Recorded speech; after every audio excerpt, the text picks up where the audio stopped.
Perlu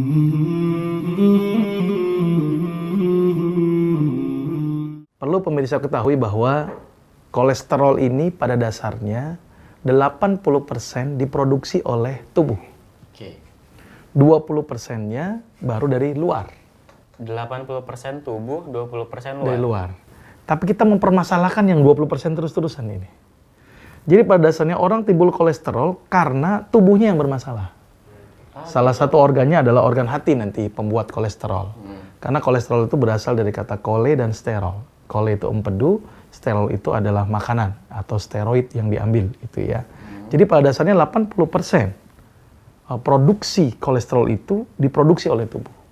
Jadi yang paling dominan itu adalah tubuhnya sebenarnya. Jadi kalau tubuhnya benar, maka kolesterolnya juga akan benar. Hatinya sehat, kolesterolnya juga sehat. Makanya sering kita lihat banyak orang-orang yang makan daging, nggak ada yang kolesterol. Orang yang kurus kering, malah kolesterol. Nah, ini yang perlu pemirsa pahami dulu. Gitu ya, bahwa kolesterol yang dihasilkan dari luar hanya 20%. Tapi kita ribut dengan yang 20% ini nih.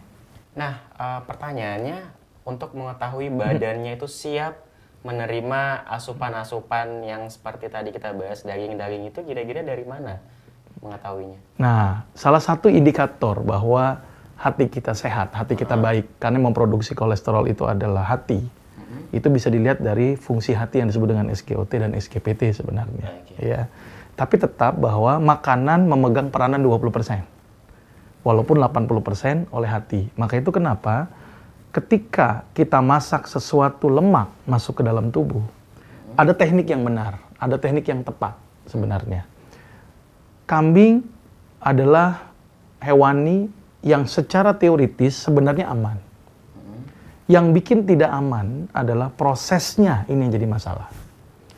Kambing dibikin rendang, santannya banyak, minyaknya banyak. Nah, minyak ini yang ternyata menyebabkan lemak menjadi buruk yang disebut dengan trans fat. Jadi udah nyampur semua di rendang itu ya, Dok? Nah, itu jadi masalah ya. Kalau dagingnya saja sebenarnya masih aman gitu ya. Daging mentah. Daging mentah tapi ya. Maka itu kan kalau konsumsi yang mentah-mentah itu relatif lebih aman. Tapi sebenarnya proses pengolahannya. Maka itu pengolahan daging yang tepat sebenarnya untuk mengurangi lemak adalah dengan dipanggang. Atau dibakar. Kayak sate gitu ya, Dok ya? Tapi jangan sampai gosong. Oh, kenapa kalau gosong, Dok? Ada zat karsinogenik di sana. Soalnya kan biasanya yang gosong itu enak gitu. Nah, itu jadi masalah. Oke. Gosongnya beresiko, tapi kita butuh panggangannya. Karena ketika dipanggang, maka lemak-lemak itu akan rontok, akan jatuh gitu ya, karena dia minyak gitu ya. Jadi makanya kenapa daging panggang itu lebih aman sebenarnya ketimbang dengan direndang. Cuman gosongnya ini jadi masalah. Proses penggosongan itu akan menghasilkan senyawa yang namanya akrilamid. Akrilamid adalah zat yang dihasilkan yang bersifat karsinogenik dari benda yang digosongkan. Jadi dari senyawa karbon.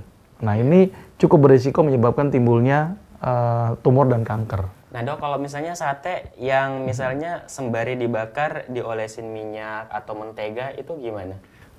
Sah-sah saja untuk memberikan cita rasa sebenarnya. Tapi jangan sampai gosong sebenarnya.